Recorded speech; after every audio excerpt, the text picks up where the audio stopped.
It's Mikey Vegas, and I'm back with another Studio One tutorial. Today we're going to be discussing MIDI recording, the different ways of recording MIDI, the options and parameters that you can set to record MIDI, and the basic sounds and instruments that are available within Studio One. So let's get started. I'm going to open up a new session here. We got a blank session sitting over here. And the first thing I'm going to do is set up a MIDI track. There's a couple ways that we can do this. I can either come over here to the Add Track section, hit the plus, and it's going to open up a pop-up window which will allow me to either create audio tracks, instrument tracks, automation track, or a group of tracks that are packed into a folder. For today's purposes, we are working with MIDI, which is going to be represented by this keyboard icon right here, and it says instrument. So anytime you're recording any kind of internal software sounds or external MIDI sounds, then this is the option that you would choose, the track information that you would set up. So we're going to click on that, and that's created a MIDI track lane, and we know that that's a MIDI track because it has this little keyboard icon right here. And this, by clicking on this icon, once we've loaded a MIDI sound or instrument into this lane, to this track, it will pop up when we click on this. Right now, when I click on it, it does nothing. So that's one way of creating a MIDI track, okay, by using the Add Track option. The other way is if I go down to my Browse window, right here on the bottom right-hand corner, and click on Browse, you'll notice that it has a little house figure up here, and then it's got a bunch of tabs that basically are going to represent what's listed down here. So instruments, instrument tab, effects, effects tab, loops, loops tabs, etc. We're working with instruments, MIDI instruments today, so I'm going to open up the MIDI instruments, and if you have Studio One, you'll see that there's a Presonus folder.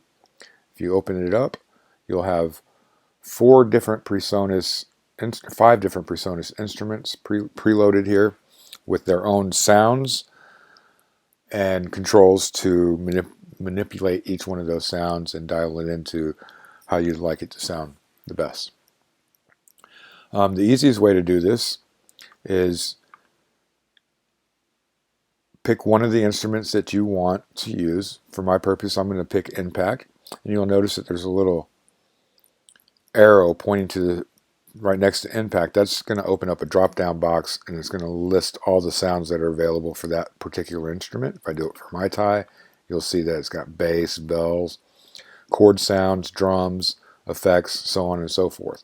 If I do the same thing with Mojito, it's going to list all the it sounds. Same with Presence.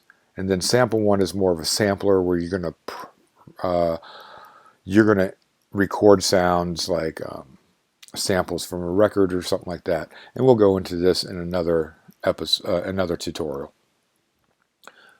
But for my purposes right now, I'm just going to open up Impact, and I'm going to say I want to use let's say the Dark Trap Kit. And I'm just going to grab that and drag it over here onto this empty area and let go, and it will create a new lane and load that with the instrument and the sounds that we pre-selected. So you see there's 2 ways of doing it. We could do the Add Tracks function, which will add the track with empty without any sounds or any instruments preloaded to it. Or we could actually just grab the sound and instrument that we want and drag it over here onto the empty recording space, and it will create a lane. It will be a MIDI track, and if I click on this little keyboard for that lane, it will pop up the sounds that I've chosen. All right. The next thing we're going to do is select the controller, the external MIDI controller that we're going to be using to trigger each one of these sounds. I'm using a external keyboard controller made by Native Instruments called Complete.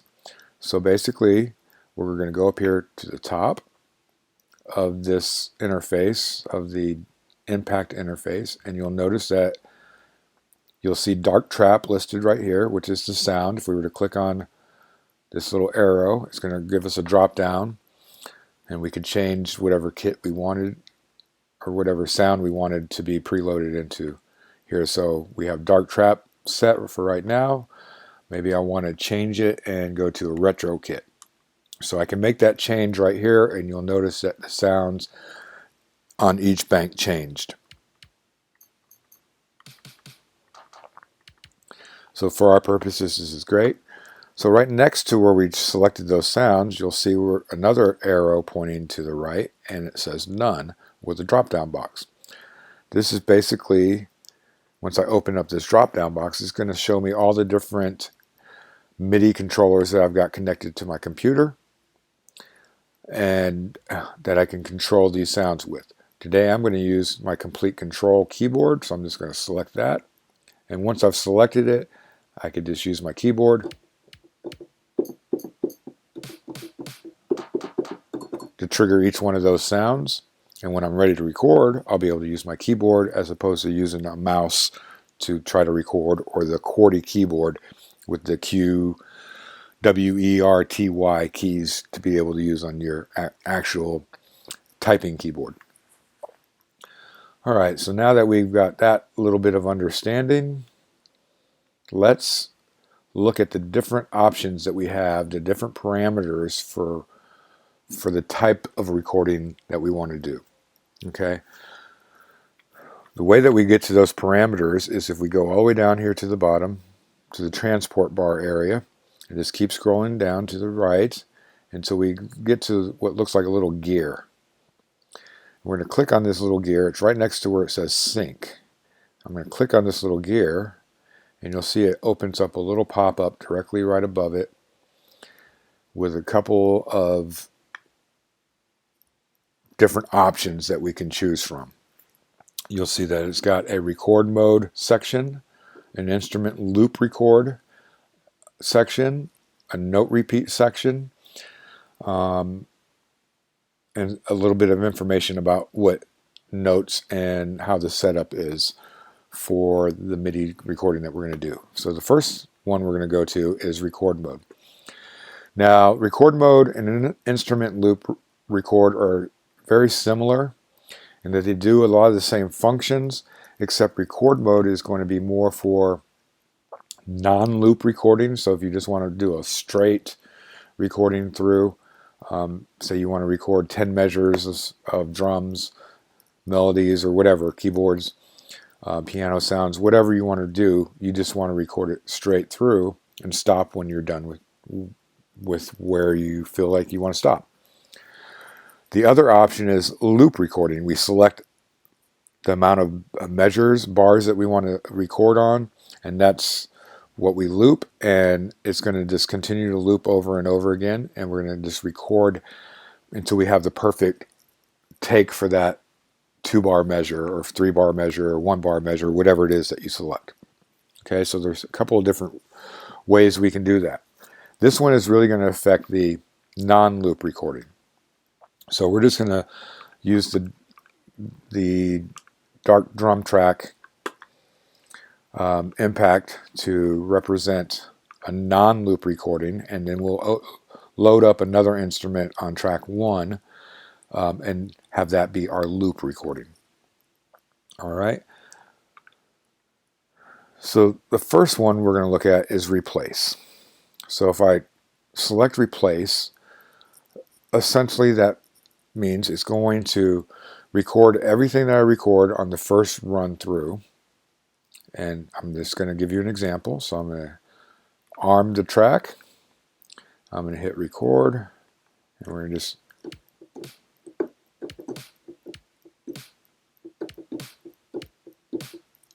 okay.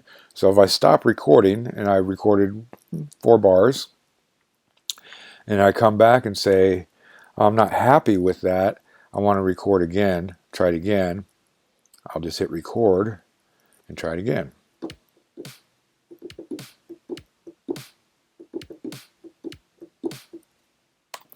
So what you'll notice is that it replaced the previous recording with the new recording. Okay. When it's just in purely replace mode, that new recording has replaced the old recording. The old recording is no longer there. So if I were to delete this, it's just empty and nothing is there. So that's basically what replace mode is. So if you wanted to record as many bars as you want, as many measures as you want, and you're not happy with it, you can start back over again. If it's in replace mode, it's going to replace everything that was previously there with the new take. Okay? If I put it on takes to layers,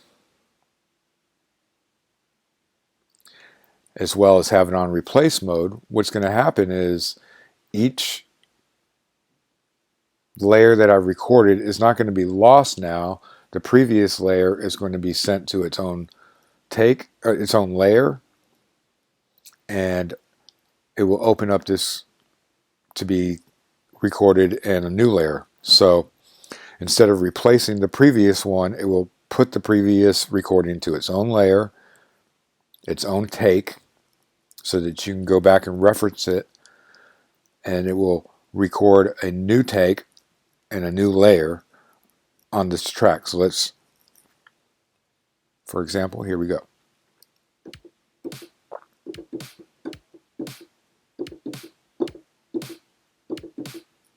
Okay, so same thing as before. We see the recording. We can play it back.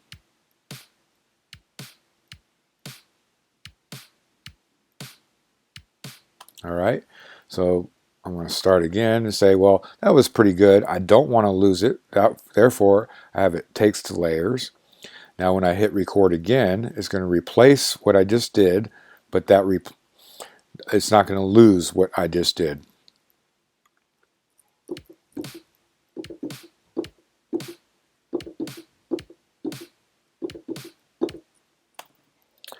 All right. So now if I play it back, you're going to hear the new take.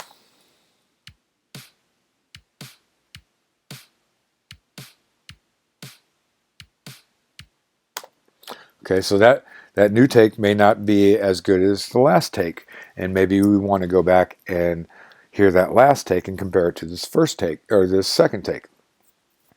The way we would do that is if you come all the way over here to the left of the track, at the very beginning of the track, right before the 1, and in this little color box, if you scroll down below it, you'll see that now 3 lines appear.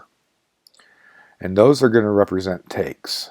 And if I scroll and just put my cursor right over it and let it hover there for a second, you'll see it says expand layer. So if I click it, now it expands those layers. So it's basically created a little folder with each take.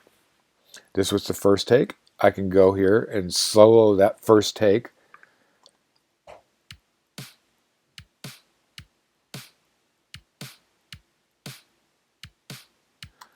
And then I can solo that second take and see if I like that one better.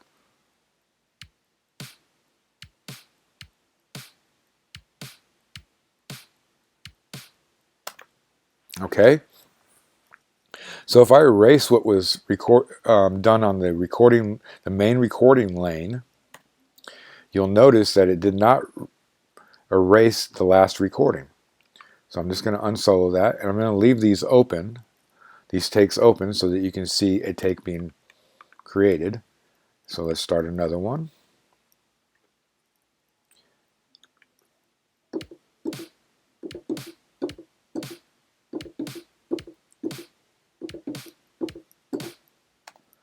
All right, so now you'll see it created a third lane. So it just pushes everything down. So that's take 1, that's take 2, and this was the last take that we just did. And we can solo that take back if we want to. Oops. There we go. And it would be the same thing that we were playing up here. So essentially we wouldn't have to solo it because we would be listening to this up here, which is this down here. It's the same take. All right, so that would be takes to layers. And the cool thing about recording takes to layers is Maybe you played the first measure of take one really well, and you played the second measure of take two really well, and you played the third measure of take three really well. Well, we can do what is called comping each one of these takes to create the perfect take. And all we have to do is whoops, I didn't mean to do that, so let me undo that. Let me undo that. All right, so all we have to do, and basically what I just accidentally did, is this little arrow right here. If I click it, it's going to activate that layer to the main track. So if I click it, it goes to the main track. If I click the second one, it goes to the main track. So basically, if I was wanting that second one as my main track, I could just click that and have it go there. If I close up the little three dots, the takes disappear, but they're always there. If I open it up, there they are. So you haven't lost them. Okay, so here's how we recreate that perfect take. All I would do is go within the first take and say, measure one. I'm just going to highlight from here to the beginning and let go. And you'll see that it created a copy and put it onto the top lane, the main lane of only what I wanted it to put up there. And say I want this part from take two.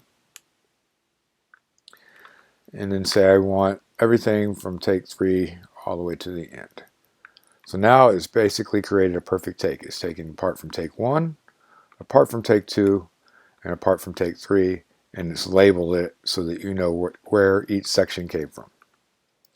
So dark trap take one, dark trap take two, and dark trap take three. If I close this up, now we have a comp of all three of the best performances into one take.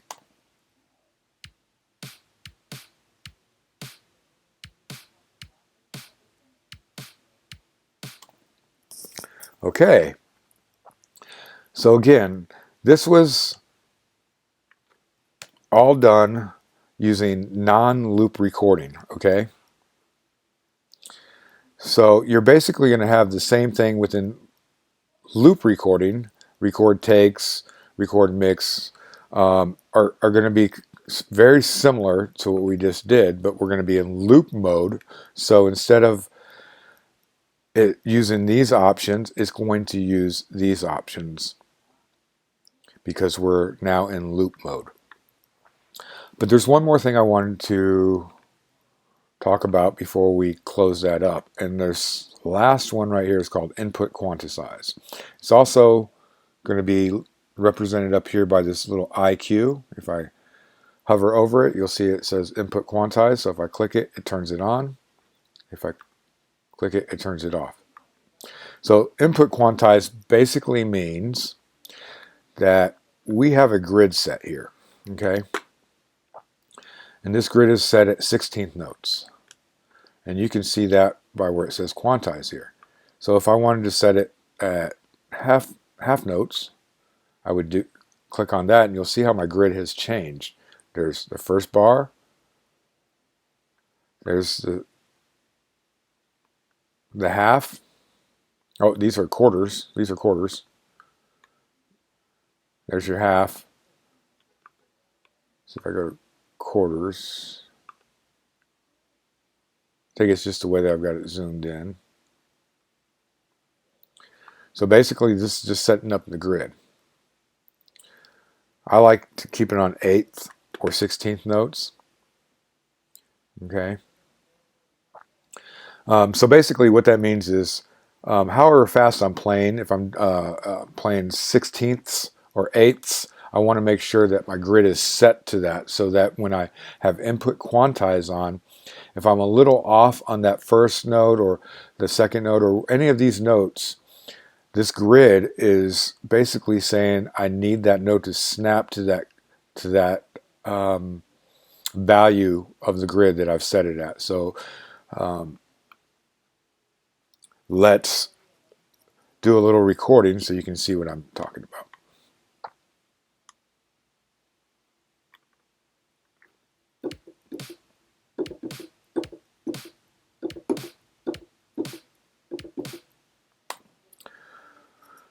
So every one of these hits, I wasn't in perfect timing, but you'll see that there's a line associated with each hit, and that hit was snapped to that line on the grid because that was the closest line, closest piece of the grid. When I hit that it's snapping to. So you want to make sure that your grid is set up to how you're playing, and it just snaps it in time. Essentially, input quantize is just making your playing time more perfect. Okay, so that's input quantize. It's just snapping the notes that you play to the grid that you set up. Okay, which is not a bad thing to have. I like to have input quantize on. It's a good thing. All right, so we're going to do the same thing with the drums, but we're going to do a loop recording. Okay, so I'm going to come over here, and we have a blank track set up here. I'm just going to hit none for that, just because I don't want. I'm just going up here to the impact real quick, and I'm removing my MIDI controller as the controller that controls this sound, because if I leave it on here and I add another instrument and a different sound, they're both going to be playing at the same time. So I don't want that to be playing. Any drum sounds. So let's go over here and go to our browse window, go to our instruments, Presonus, and I'm going to open up Presence, and I'm going to bring in a piano sound. I'm going to drag that over here onto the track, and it's going to load Presence into the first lane, and it loaded it with a piano sound. I don't have anything selected to control it yet, to trigger the sounds, other than my mouse. And just a little tidbit, that using a mouse to try to record MIDI will not work, because it's not sending any MIDI information to be recorded.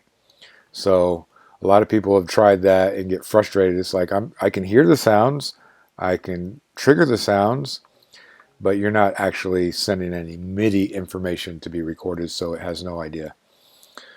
Okay, so again, I need to select the controller, so I'm going to select my complete control. And another cool little tidbit that I like to share with you is that you'll notice that impact is listed on a little tab up here, so you don't have to close this out to go between different instruments. If I had another MIDI instrument preloaded on another track, it would show up here, so I'd be able to toggle between each one of these pretty simply. All right, so we got our track in here, our sound is set up with a piano, we're using Presence, we've deselected anything controlling the impact, so we're not going to be hearing those drum sounds. I'm going to go ahead and hit record mode, and we're going to do record to takes. So it's a lot of the same thing as before. It's going to record through. I'm going to turn the loop on. I've got a loop set for 2 bars. So if I hit record, it should be ready to go.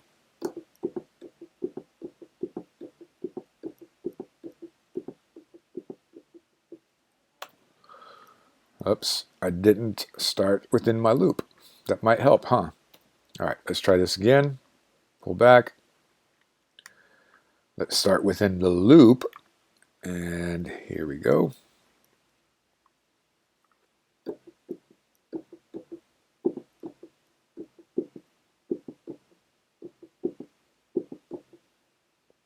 Okay, so you'll see every time it looped around, it became blank, and whatever I recorded the previous time was gone, and the last thing that I recorded is going to be what is shown. So let's hear it back.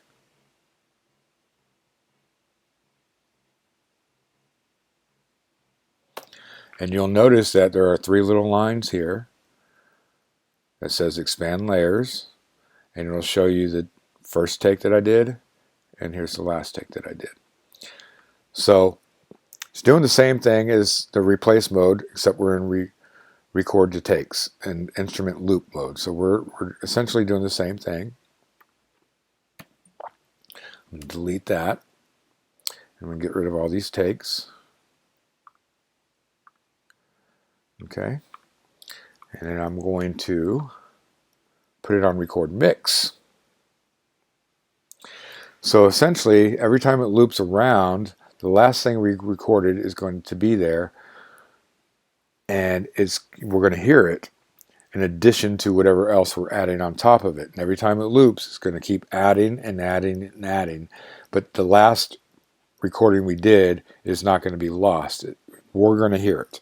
So let's try this again. I'm going to start from the beginning, hit record. A little tidbit. I'm going to come down here to the very bottom where we found next to the sync the little gear shift. I'm coming up here and I'm going to look for a little circle right above where it says metronome. This little circle is called a pre-count. It's basically going to give me a 4 count, 1 measure of a click. And then once it's done, that means the first beat is going to be recording. So let's turn this on. You see how that's 1, 2, 3, 4, and then it started recording. So that gives you a little chance to get ready to record if you're recording by yourself. So I'm going to hit OK.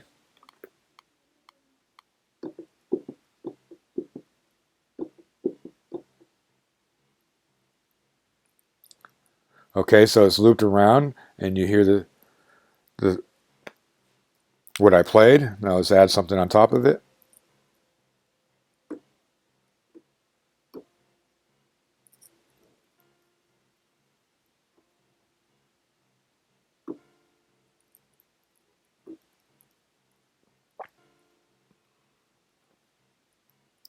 So as you can see, every time around, it records a mix of the previous one. Let's try it with the drums. It's a little bit better with the drums because a lot of times you might want to just record the kick and then the snare the second time around and so on and so forth. So let's try it. We have that little count in, so here we go. Oops. See, there, that was wrong. I'm still controlling the keyboard sound, so I'm going to deselect that. Let's go over to the impact and select it to record impact and go from there. Let's try it again. Start from the beginning. Here we go.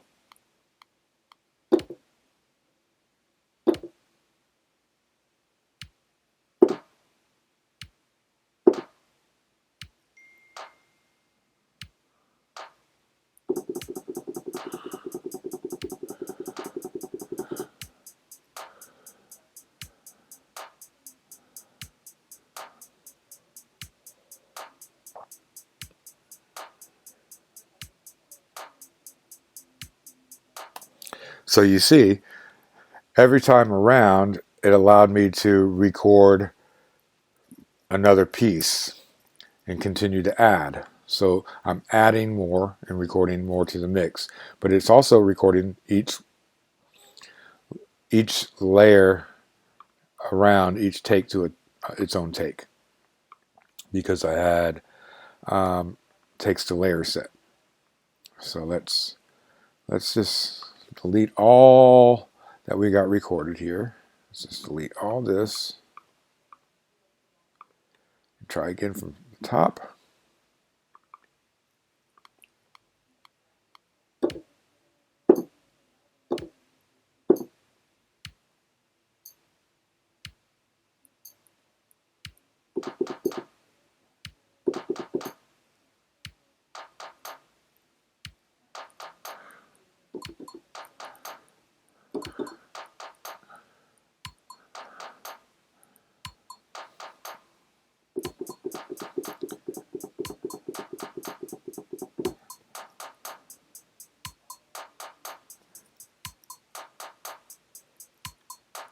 Okay, if I stop recording,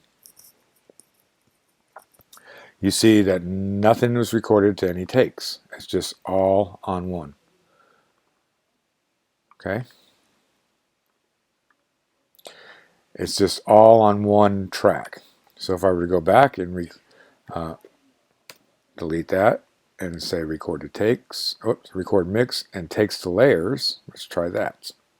See what happens.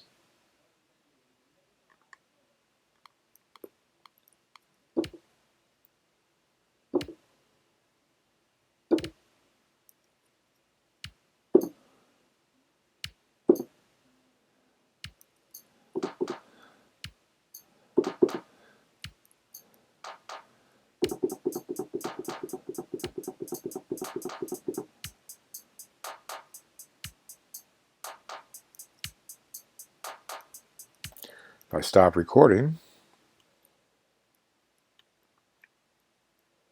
okay, so again, like I said, this only works for non-loop record, and this one records. This is the loop section for loop record. Okay, so let's try it again. Record mix.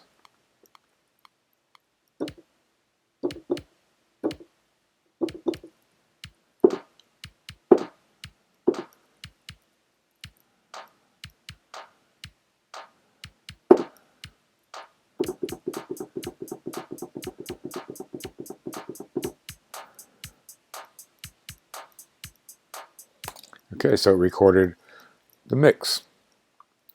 We want to record takes. One more time. Try it again.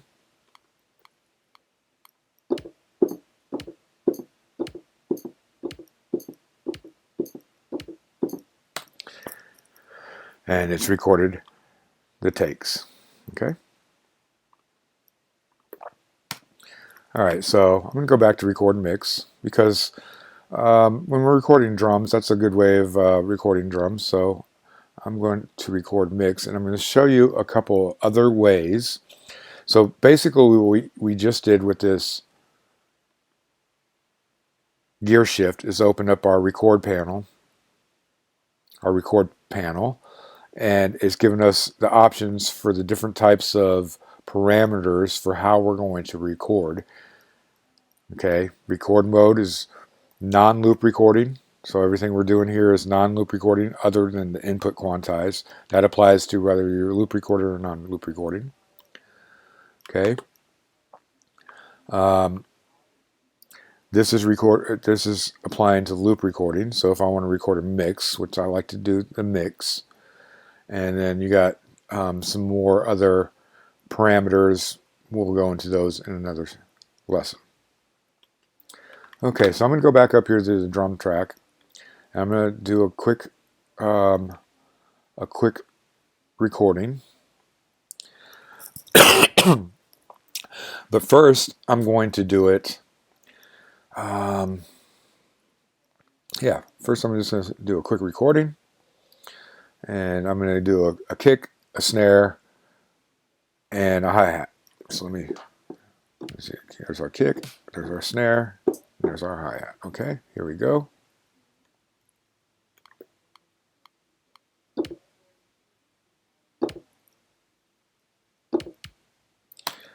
Might want to put on a click track, that might help because I can hear the timing. So our tempo is 120. If I turn on this little metronome right here, it's going to give me a click track that I can play along to. Here we go.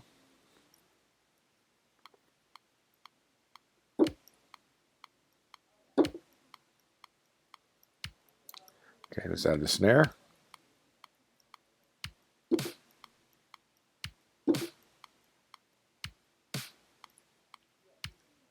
Okay, let's add the hi-hat.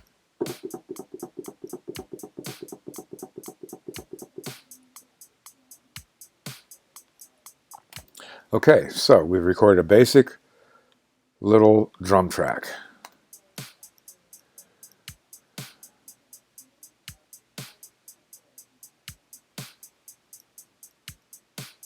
All right, now we might want to edit this drum track, or we might want to see the different options of editing and recording using MIDI. So you got beat pattern parts and patterns.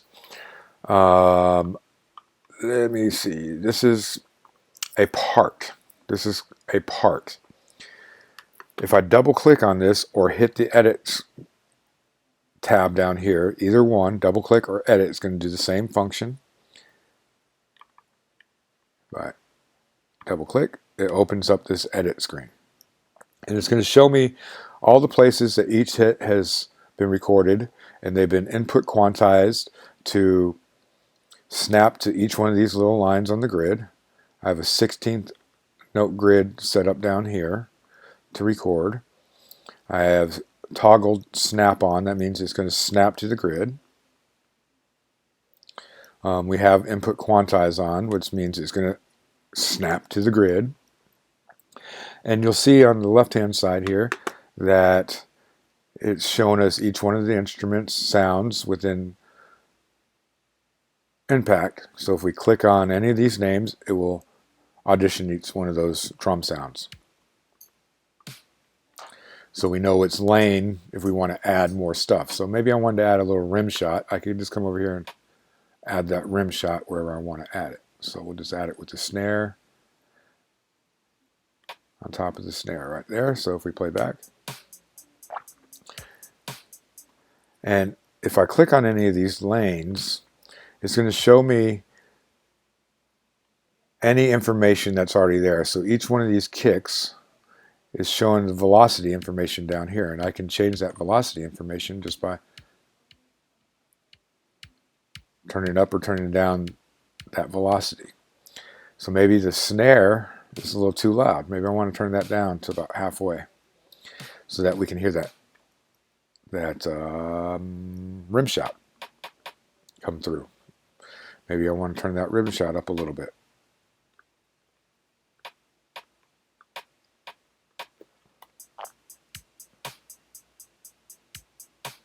Now I can hear the rim shot and the snare. Sounds good. And there's other tabs here with other MIDI information that would be recorded if we were playing those pieces. If we were doing, say, a sustain pedal or a pitch bend or some aftertouch. All that stuff would be recorded. If we wanted to add lyrics, we could add lyrics to each section and type that in here. Musical symbols, sound variations, stuff like that is all down here, and it gives you more ability to edit each one of these hits, each one of these sounds, each one of these impacts, velocities, volumes, whatever it may be, whatever parameters they allow you to edit. You got a little more information over here. Audition notes is on. If I didn't have that on, then if I clicked on that, well, it shouldn't be. Oh, audition notes if I turned it. So you see if I put something there, you're not hearing it. If I have this turned on and I added it, you would hear it.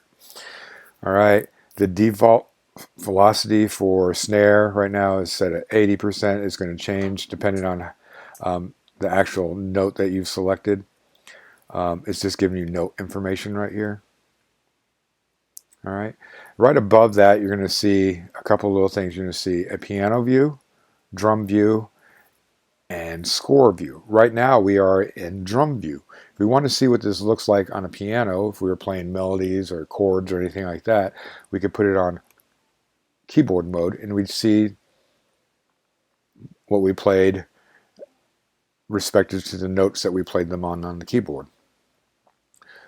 So these are respective to the notes. C1 was the kick drum, so on and so forth.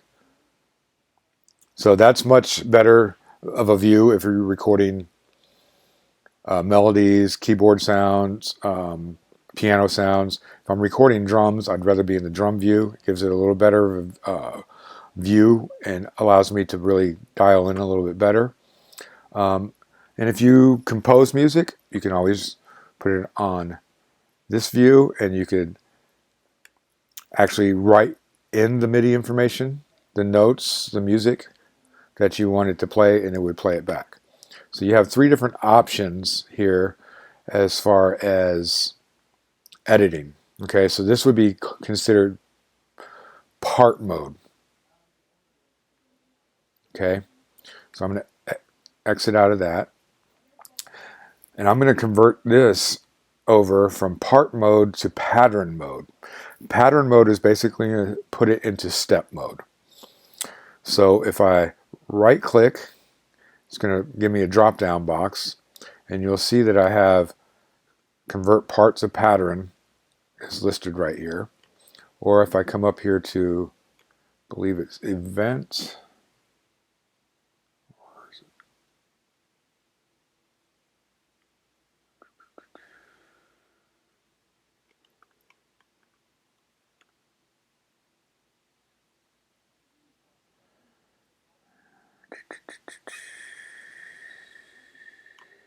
not seeing it.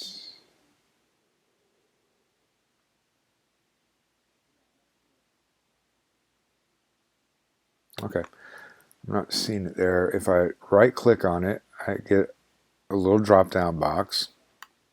And if you don't see convert part to pattern, you can always go and open up event, instrument parts. You can always open up instrument parts and you'll see convert part to pattern. This is just showing me the recent things that I've done, so I don't have to go search for them. So I'm going to just convert part to pattern, and you'll see what happens. And you'll see it changed the way it looks up here. It's not changing what it's done, but I'm going to undo that so you can see what it looked like prior. Okay, and now when I convert it to a pattern, it's going to look like that. So let's see what's going on behind the scenes. Let's undo that.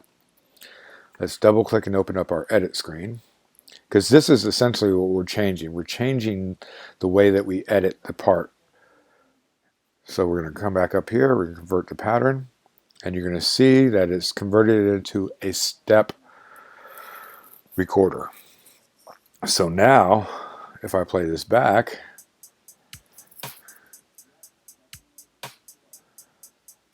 it's a little more user-friendly, especially if you're recording drums. So it make this drum beat a lot easier to record. So if I deleted that and just say I want to insert pattern,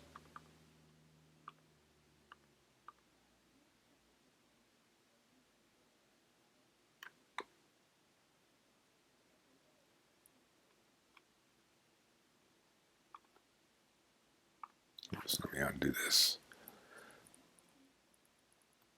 Let me undo that. I just want to erase all this so that we can recreate it. So I'm just going to erase all that MIDI information that's there.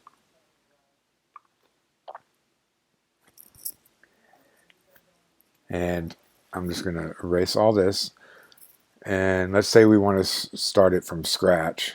If I double click, it's going to create a MIDI recording lane. I want to convert it to a pattern. So I want to put convert part to pattern. And now it's a pattern. Double click on it. And you'll see that we've got 16 steps, which represents 2 bars, 8 steps per bar. Okay, so the very first one is the kick drum, snare, clap. So if I do the kick and just add one on the 1, and say on the 9, you'll see that it's added 1 on the 1 and on the 1-3, the 2, and the 2-3.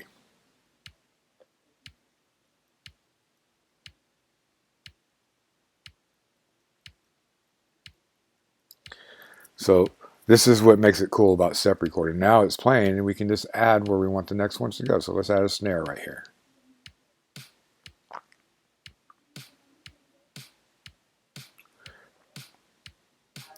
And let's add the rim shot that we had earlier right here.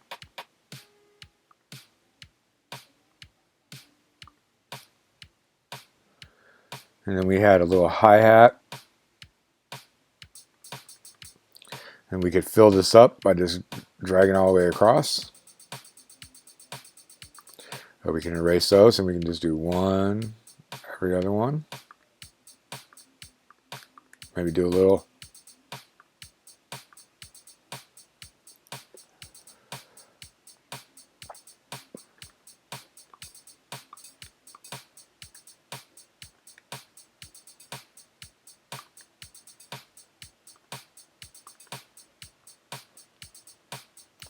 So you get the idea. You can create parts, patterns based upon the steps that you're given.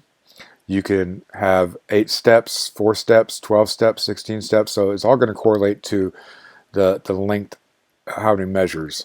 So if I were to do 8 steps, it would be 1 measure. And it being that I have a 2-bar loop, it's just going to repeat what I just did for 1 measure.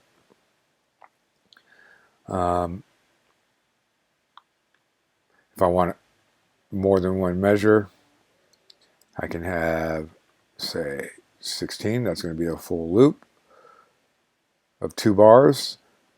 Or maybe you want to do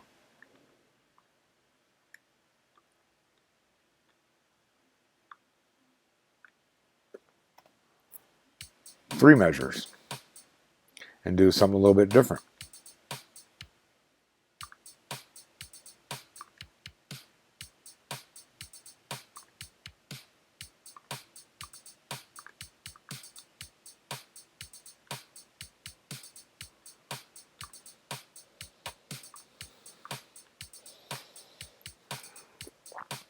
So you can see you can really customize the pattern to the length that you'd want it to be. So maybe you want a 4-measure pattern that has a little variation within it, and you can create that variation that way. If you just wanted a 1-bar pattern to repeat, you could do that, and it would just repeat over and over and over again. That 1 bar would just repeat over and over for 3 measures. So it's really up to you how you want to do this. I'm going to put it back to 16 steps, and just show you one more thing on the hi-hat here. You have a couple options up here that do some pre-fills for you. So if I wanted to do something like that, you see how it's every other one. If I want to do all of them, if I want to do none of them, if I want to set that up. And if I wanted to move it down by 1, I could do that and keep moving them. So yeah, or just 1 on each beginning of each 8th note.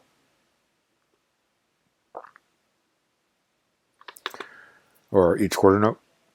So yeah, you have a number of different options. Again, here's your grid. If you want it to be snap into 8th notes or 16th notes. Your swing, this is going to give you kind of a little of a pocket. So I like to use around a 13 to 17%. You can play with it, maybe a little bit more than that. It just makes it not so straight of a feel. Gives it a little bit of pocket to be in. So yeah, you can just play around with these different parameters and see how it feels for you. So that's step recording, or pattern recording in Studio One. So you have a number of different ways in Studio One to record MIDI. We talked about the record mode, instrument loop record. Remember, record mode is for non-loop recording. Instrument mode settings are for loop record. Instrument loop record represents loop record parameters and non-loop record parameters other than input quantize. Input quantize doesn't matter if it's loop or not. Okay? You've got your pre-count, which gives you a little 4 count in. You've got your metronome, which gives you a click. You got your tempo bar. You can change your tempo to whatever tempo you want. So if I changed it to 145, it would change everything up here to reflect that 145 tempo now. So a lot of cool features in recording MIDI. And this was just a basic tutorial on recording MIDI information and sounds. So yeah, be looking out for more tutorials in the future. If you like this video, please like and share the video. I'll be doing more here in the near future. If there's something that you want me to do a video about within Studio One, let me know and I'll get it out there. So put it in the comments, and I really appreciate you guys watching, and until next time, peace.